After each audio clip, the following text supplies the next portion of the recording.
Hello everyone, welcome to another episode of the Dear Jill podcast, the podcast where you get to call in and tell us all about what's going on in your head, and we don't mind what it is. This space is for you guys to come and chat to us, and we just share the next half an hour together. We'll see what's on our minds, and then hopefully we go on with the rest of our day and we just feel a little bit better, don't we, Emma?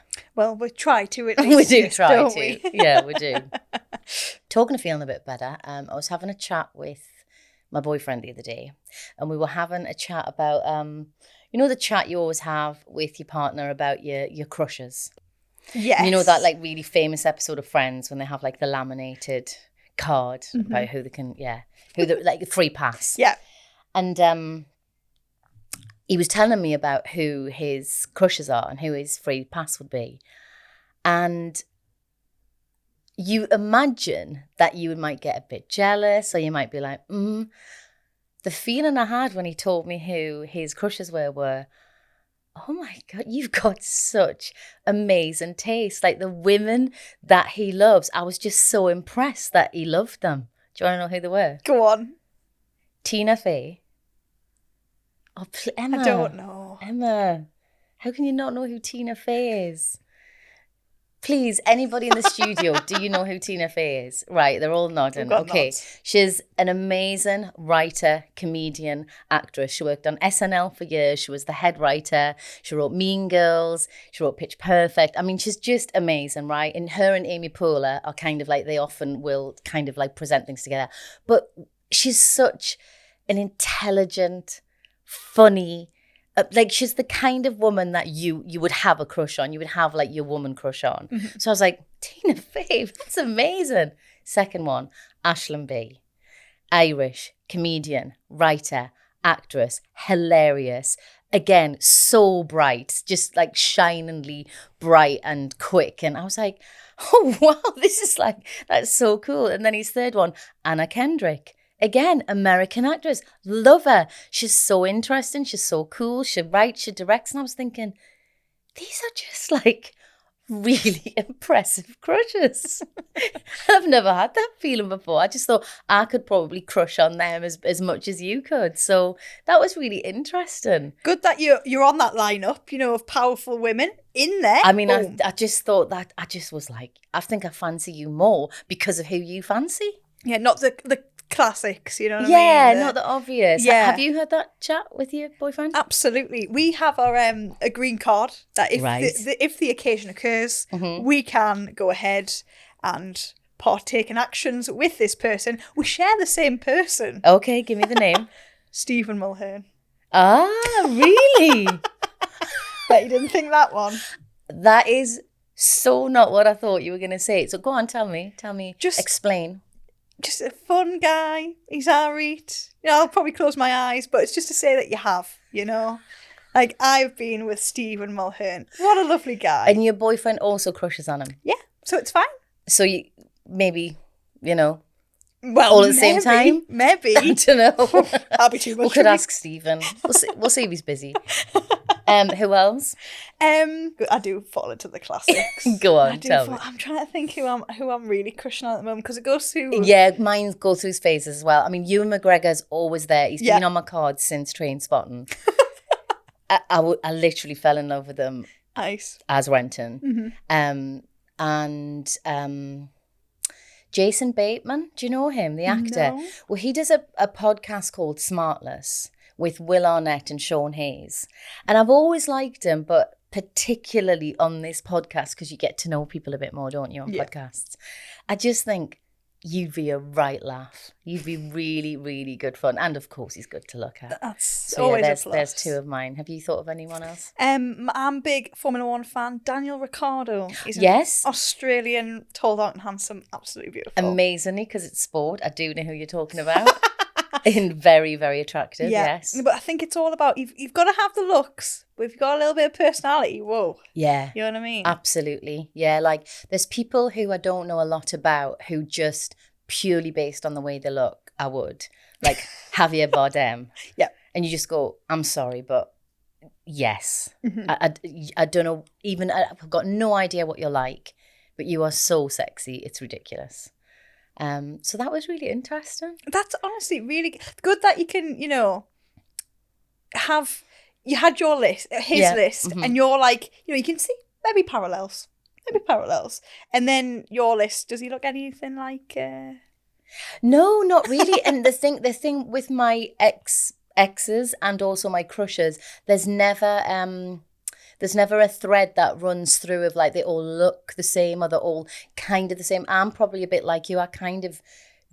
It could just be somebody very random, and they don't have a certain look. Some people are like, my types are tall, dark and handsome. I don't think I have types.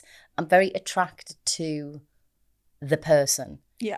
Obviously, I'm attracted to how they look. I have to be, but the way they look can often be very, very different. So yeah. Interesting. If I was on Love Island and they said, what's your type? I'd be like, I haven't got a type. Oh, yeah. I'd be out. No, but then you would go on the meaningful side and go, well, my type is funny, smart. Yeah, on Love Island, I'd be out in the first week then. You would? Get out. Yeah. Right. Right, let's get on with the podcast, shall we? Great. Hi, I'm Anthony, and here is my dilemma for you. I've been with my girlfriend Sarah for 4 years now, and it's great apart from one thing. She has a guy best friend that she has been close to since school, so we are talking 12 plus years. They see each other, a couple times a month to catch up, but I think he is in love with her. They have always been really close, and, I trust her more than anything. The thing is, I don't trust him. I have tried to bring this up, but I just come across jealous and she brushes it off. Should this be something that she does? He has known her for longer than I have, so I don't know what to do. Right. Well, I actually think this scenario is more common than you think. I've often heard this being played out before. But you did say you trusted her. And even if, I believe, even if you don't trust another person's behavior, your principal problem here is how you feel about your partner. And you said you're really happy, you're in love and you trust her. So I think you have to trust her to manage this relationship in a way that she thinks is appropriate for both of you. And she thinks it is taking your feelings into account. If she ever says or does anything that you feel is crossed a boundary, then you can chat to her about it and you can say, look, it's really difficult for me. I'm finding this really hard. But I think you do have to trust that she can manage her friendship in the way that she always has. And like you said, she's known him longer than she's known you. And I think you get into very tricky territory when you're with someone and you start to try and restrict who they see and who they're friends with. To me, that becomes very controlling. And unless you were saying to me, giving me examples of all the things they do that you think are crossing boundaries, then that would be different. But so far, you've just said, you kind of don't trust them. But Anthony, I think you have to trust that your partner knows how to manage herself and knows when to draw a line and put a boundary in and say to a friend, if ever he did cross a line, that this is not it. I'm with somebody and I love them and this is not it. Like, we are friends. We are nothing more than friends. But I can understand how that can be tricky. And the people that I've known who've had partners who are best friends with somebody of the opposite sex, I've always known that is a bit of a tricky road to travel. And I think that the nub of it lies in being able to be as honest as you can and as being as trusting as you can and saying to them, look, I do feel uncomfortable sometimes, but I love you and I trust you. So I'm going to let you, take the lead with that. It's just hard, isn't it though, Emma? Like, feelings are feelings. They get in the way. And sometimes it's just, It's intimidating when a partner has a friend of the opposite sex who they love spending time with. I think I am maybe of the girlfriend side of Anthony there, because I do have a really close guy best friend who, I have no longer than my partner, and we do stuff together, and I think he would never go, oh, we spend too much time with him, you need to spend time with me, like, because he knows that what we're doing, we're going and playing cards, going for a drink, going for a meal. But it's that thing of, if you don't trust the friend, then it can be awkward, because when you go out, and it's happened to me, when you go, oh, is this your partner? And you're like, no, this is my friend. So it's like, and when you say setting the boundaries, what boundaries are too much? What is it? What do you think Anthony doesn't want to hear that they've been doing? So I think it would be up to his girlfriend if she, like, it sounds like you say, like, they're very much in love, and if she respects that relationship. If she thought her friend, in the way that if you thought your friend was ever crossing a boundary or ever said something like, I wish we were together, or I just want to spend all my time with you because I just love hanging out with you and no one else, I think then it's your responsibility to say, you are my friend, and that's as far as this goes.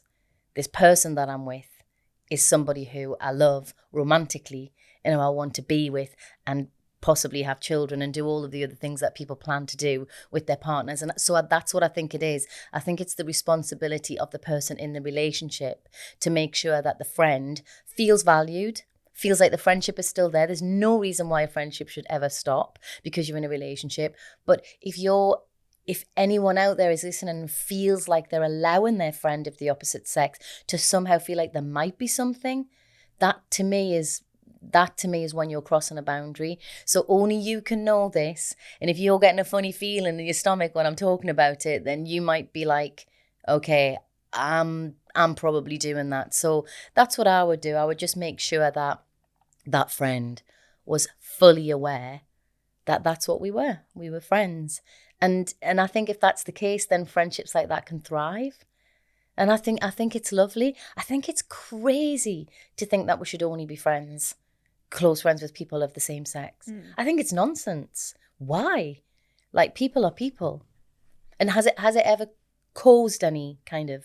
Nah, because again, there's that trust, and there's a level of, this is my boyfriend and this is my friend, and it doesn't matter how long you've known each other, that means nothing. Yeah. Has it ever caused any problem? No, because there's that level of trust. There's that conversation to say, you're my boyfriend, this is my best friend, and it doesn't matter how long we've known each other.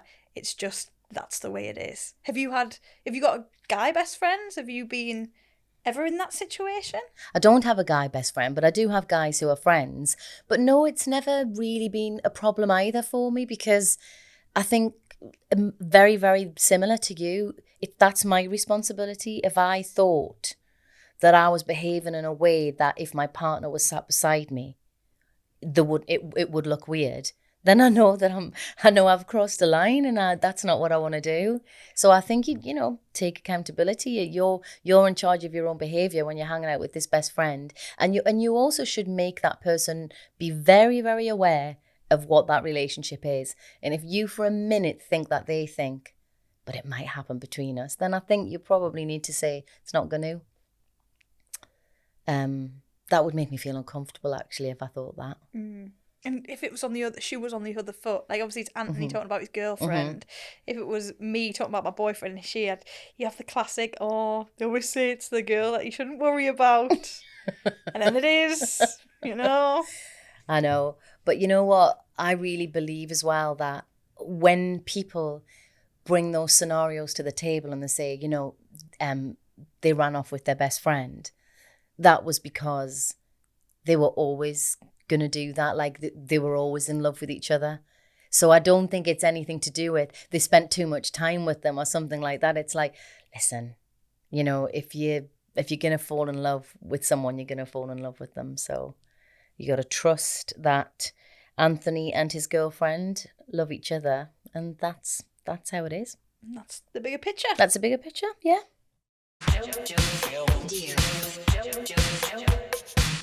Dear Jill, Oh, hello there. I'm the Velvet Snatch, and I've got a bit of a dilemma. What should you do when a person you care about starts working with someone who you know to be particularly toxic? Like, should you say nothing and hope that they don't get burned like others have? Or should you warn them and risk affecting their relationship and potentially your friendship? What should I do, Jill? Thank you. Oh, Velvet. You know what? I know exactly what you mean, because my experience of working with some people is not going to be the same as somebody else's experience. So I completely get that. But if you think this person is particularly, let's say, toxic or particularly not to be trusted, then I think it might be worth just kind of saying to your friend, listen, I didn't have the best experience, but that doesn't mean to say you're not going to. So just sort of keep your eyes and your ears open, you know? But it's really tricky, that one, because I have had the experience both ways, where someone has said to me, oh, I didn't really get on with them, and I've loved working with them, and I've had the opposite way around. So of course we're all individual and it totally depends on dynamics, but yeah, maybe just a little gentle kind of just sort of just be aware, just sort of take care of yourself. That's what I would do. Have you had that experience, Emma? I'd like to say no. And I think I'm probably going to say no. I'm just hoping that I've not been, like... You've not been the one. Yeah, exactly. What about you? Yeah, no, I've of course, like, I work with lots and lots of different people. Of course, some people are going to get on with them and some people aren't. But I think in general, if it's somebody that I very, very much trust, then I often find that my experience can be quite similar to theirs, and that they're not doing it out of malice. They're just doing it out of just be careful, just watch your back a bit. I think that's all right. Some people are just like that and they don't know. I would like to say that I'm the person that maybe, don't shoot the messenger, but, this is happening, or this, I see these patterns, and Yes. therefore that you don't have to take the blame and be like, well, I've seen this happening, but other people are thinking it. I'm just the messenger. Yeah, because then the sort of other end of the scenario is that Velvet's mate works with this person, let's say has an awful time, starts talking about it, and they're like, well, yeah, I know. You're like, well, why did you say? So I think a little gentle, just be careful, this was my experience sort of thing would probably go a long way. I would certainly appreciate that. Me too. Yeah. Our next voice note is from Dan. Dear Gio, my name is Dan, and I'm reaching out to you because I'm feeling frustrated and defeated. I moved to the UK a few years ago to pursue my master's degree in construction, which I successfully completed. I got a distinction, and I was hoping I could, chase a dream here. But however, despite having a strong background and relevant skills and qualification, Jill, it's been a struggle to find a professional job in my field. I've applied to countless jobs openings. Oh my God, I've tailored my CV, written cover letters, and even attended loads of networking events. Yet, I keep getting tons of rejections. And to be honest, Jill, it's disheartening to feel like my qualifications and experience aren't being valued. And I don't know why. So I'm really not sure anymore, Jill. I'm starting to doubt my decisions to move to the UK and invest in education. I feel like I'm stuck in limbo, unable to move forward in my career. Jill, have you any advice on how I can break through this barrier and find a job that recognizes my worth? Well, that's so frustrating. It sounds to me that you've done a lot of the things that I would firstly suggest that you would do, and you've even been in rooms with people, because I always think that's a good thing, to get face-to-face connection with people. I think the only thing that it sounds like you haven't done, which I would probably suggest you do, is you've got to really follow up and ask why you've been rejected from things. Not everyone will want to tell you, and not everyone will be willing to. And especially, I think you said construction. I can't imagine that being the most chatty of industries. But I think if you're on the receiving end of that much rejection, I would personally want to know why. Not in a demanding way, just be like, just help me understand. Please help me understand. I so want to move forward. I so want to get somewhere in this business. If there's anything that I'm doing in the interview, if my CV doesn't look very good, if I'm not putting myself across very well, all I want to do is learn. I just need to get that first step on the ladder. So if there is something that you can tell me that I'm not doing, please, please, please, feedback would be so appreciated. That's the only way we can learn. If your things are not working constantly and you really have tried everything and it sounds like you have, then I think you have to ask why you think those blocks in the road are there. And it is going to be uncomfortable. People might be really honest. People might say things you don't want to hear and it's really uncomfortable. And when I've had feedback on jobs that I didn't get, sometimes you think, oh, it's disheartening, but this can only make us better. That's all we're doing. We're just asking for a reason to do something better. And you know what? You never know. If you are that honest and upfront and you say to somebody, please give me feedback, and they give you some feedback and you come back to them in a month's time with an improvement on whatever they've said, or if you even say to them, hey, if I do that thing that you said I didn't do, or if I bring that thing to the table, would you consider hiring me then? You never know. People like plucky people. People like people who just take a moment, take an opportunity and just say, listen, hire me. I promise you I won't let you down. But I think you have to have those conversations first. But it sounds like you're in a tricky situation, but really that's the only thing I can think of to do that you said you hadn't done. I don't know about you, Emma, but have you ever had that? Have you ever needed to ask someone, like, give me feedback, just tell me how I did, how do I improve? Yeah, and as you said, it's horrible. Yeah. I think when you ask for feedback, you like open yourself up. Yeah. And then also you take it really personally. I'm like, well, I didn't do that. I don't know that. Well, that's what I meant when that. But really, I know. It's just to make you better. You've got to make yourself feel uncomfortable. Yeah. To grow on that. Yeah. I mean, for you, have you ever felt that? Because doing the job that you do, it could feel very personal because it's you. But every job is. Yeah, I've had feedback before where they've just said we didn't feel like she quite got the nub of what we were talking about. We didn't feel like she portrayed, like, let's say I had a recall, we didn't feel like she portrayed the character in the way that we were imagining. And of course I can go, well, why didn't you tell me what you were imagining? And then I would, all of that. But I just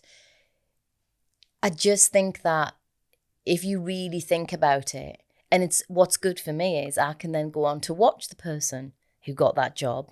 And I can go, oh, well, what were they doing? What were they doing that I didn't do? And then I can learn like that. And to me, it's just, there's always as long as you can receive it in a mature way, in a very open way and stay curious, I do think feedback is really good. But I think in the other way I'm suggesting with Dan is asking for feedback creates a conversation. And creating a conversation creates a connection. And creating a connection means that Dan is not just one of many CVs. He's the guy who said, please, give me something to work with here. I'm so keen. And I just don't understand why I'm just not getting this break. And there's always somebody out there who wants to employ that person, I think. So good luck with that, because that is hard, but do not give up. Don't give up, and good luck. And just ask. Yeah, just be as plucky as you possibly can be. I think it'll work out for you.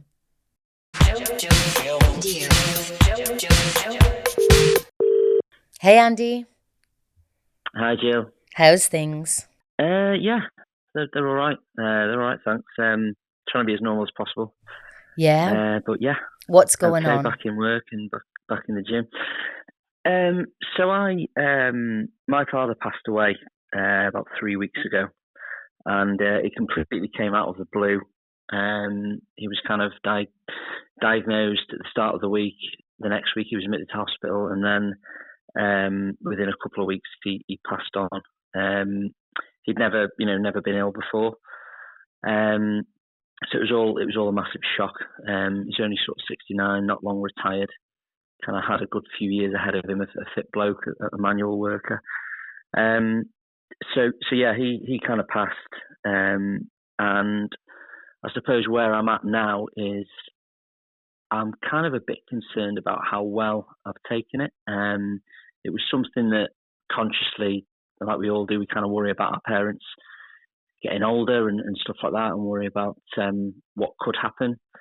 But I feel that now it has happened, I'm kind of almost comfortable with it. Obviously, I'm gutted, I'm heartbroken. But when people are sort of asking me where I've been or what's going on or how I'm doing, etc., and I tell them, I feel like I'm kind of very sort of open, honest.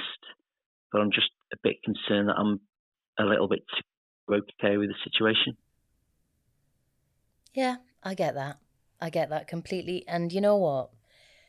We all grieve in very, very different ways. There is definitely not one formula for all of us, right? So that's the first thing. And I know you know this, but it's really strange that when we lose someone, we think there's like a way that we should be. And the way you're being at the minute is the way your brain and your body wants it to be. Maybe you're in a bit of shock, maybe you're not. Like you say, maybe you thought about this, maybe you're prepared, and maybe you are genuinely okay. Or maybe in a few months' time, it's going to hit you in a slightly different way, and you're going to start to go into a different feeling and a different way about it, maybe into a deeper sadness. But you know what, Andy? You might not as well. You might just be the type of person who thinks that my dad, that man who I loved, who gave me so many great years, has died, unfortunately, too soon. But it's going to be okay. I'm going to be okay. And life goes on. And that doesn't mean to say you're a bad person or an unfeeling person or a person who isn't sad enough, in quotation marks. That just means that is just your way that you've reacted to it. But one thing I can guarantee is that you will probably feel differently about it for the rest of your life. Like, it's really strange. Like, time moves with losses. So how old are you, Andy? 36. Do you have children? No. Right. So you may not have children like in the future, but let's say you do. That would be an example of when I think grief and loss can come to visit us in quite a profound way again. So the birth of your first child and your dad isn't there to see that, and that could really hit you hard. Or, like big events in your life, marriages or new jobs. Or there might be something that happens to you in your life and you go to ring your dad and you can't ring your dad and suddenly it hits you. It's just so personal to you how you react. But I feel like you're down on yourself, and I feel like you're saying that you feel it might be like feeling like, am I a bit weird? Am I a bit weird for being okay with this? And I don't think you are at all. I don't think you are at all. I think you're just taking it as you're taking it. Your brain and your body is absorbing it.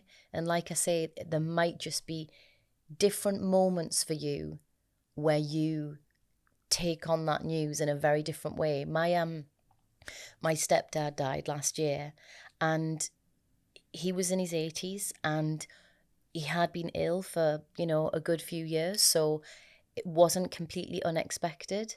And when he died, I was really sad, but it wasn't one of those shocking kind of take your breath away sad. It was just more like the expected has now happened.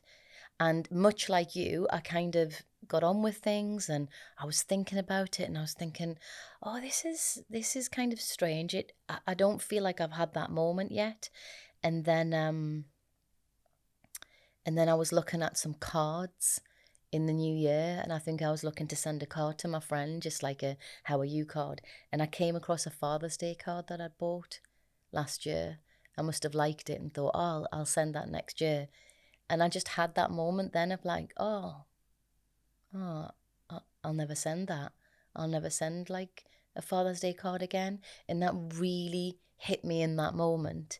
And then, I was all right after that as well. But I suppose what I'm saying is it's just, there's no rule book, There's no rule book at all. And you really shouldn't. If anybody was to ever suggest like, you don't seem as sad as I thought you would be, or you're taking it well, just don't listen to the noise. Do not listen to the noise. You're taking it in the way that you want to take it. And I'll assure you that it will also change in time as life goes on, and it moves all of the time, and it changes shape, and there are no right and wrongs. Mm. What is your feeling right now? Like when I'm speaking, when I've just finished talking to you there, what are you thinking?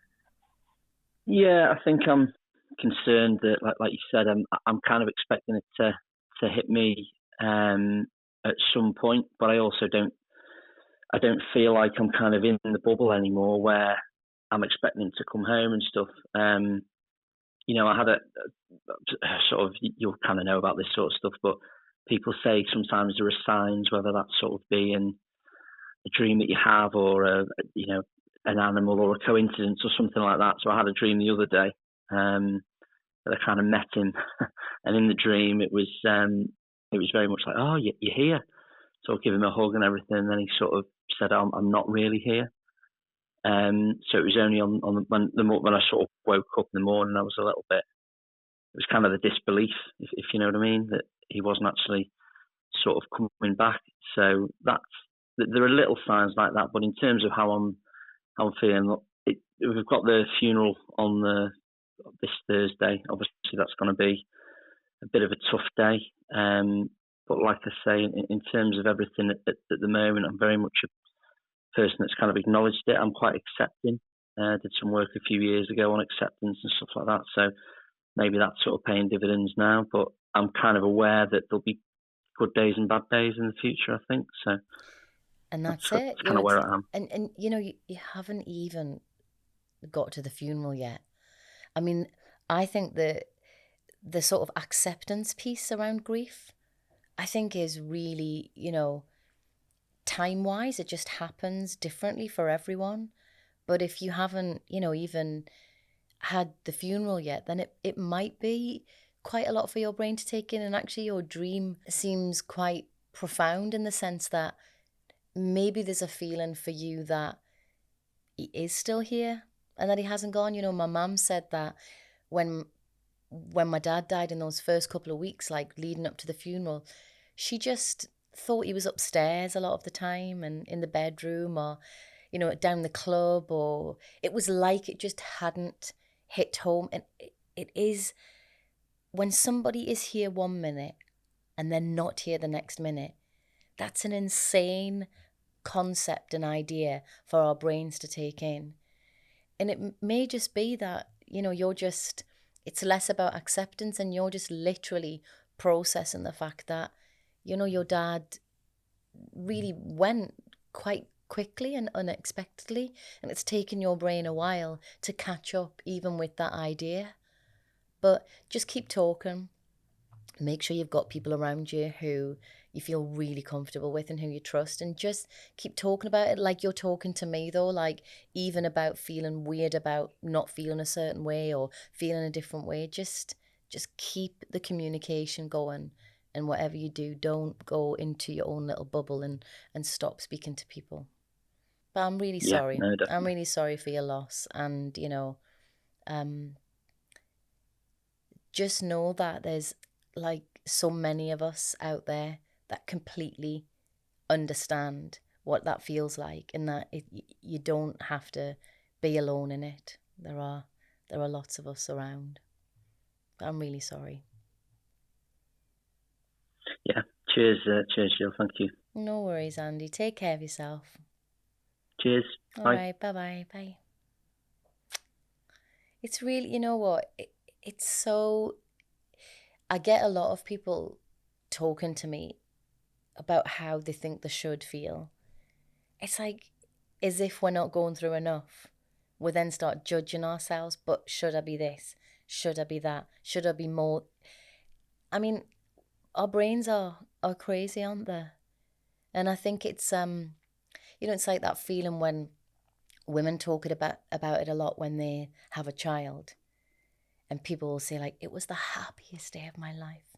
And when they put that child on my chest, that was just the most joyful feeling in the world. And it's like, yeah, for some people it is, and for some people it isn't. And then they feel terrible about that not feeling like that.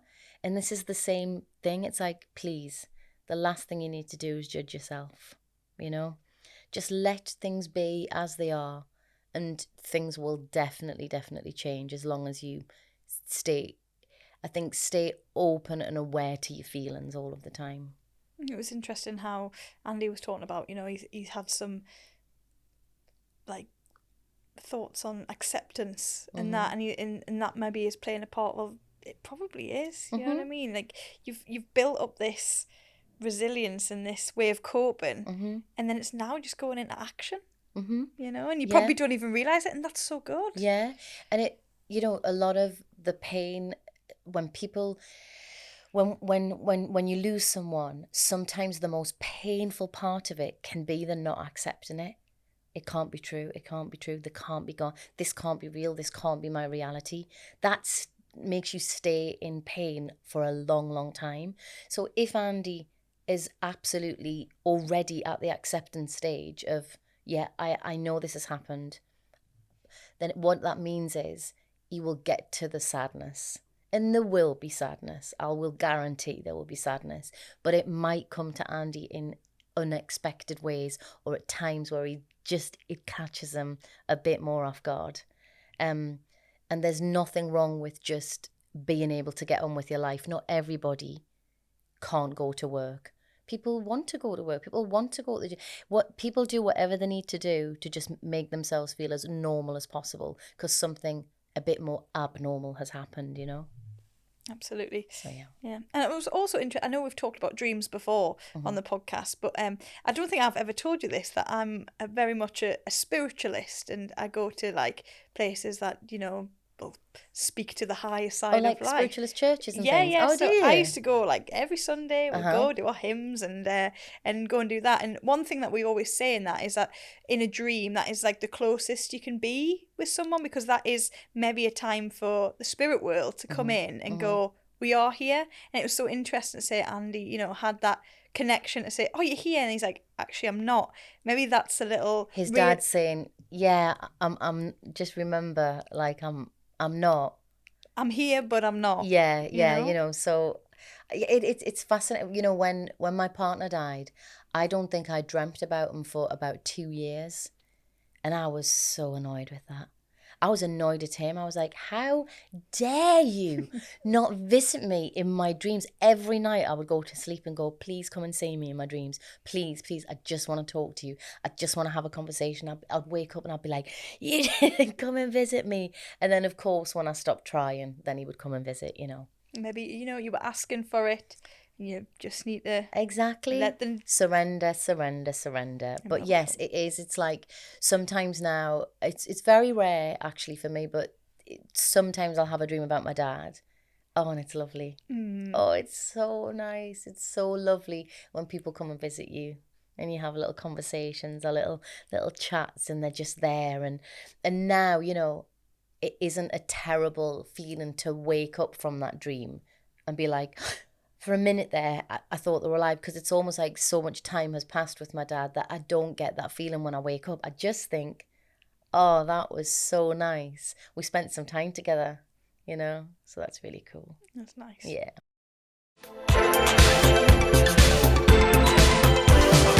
I think I would just like to reiterate like what we've been chatting about, especially with Andy, which is just this non-judgment. And that can be across the board. Like, listen, we've all got stuff to deal with. everybody's like putting out fires in their lives all the time.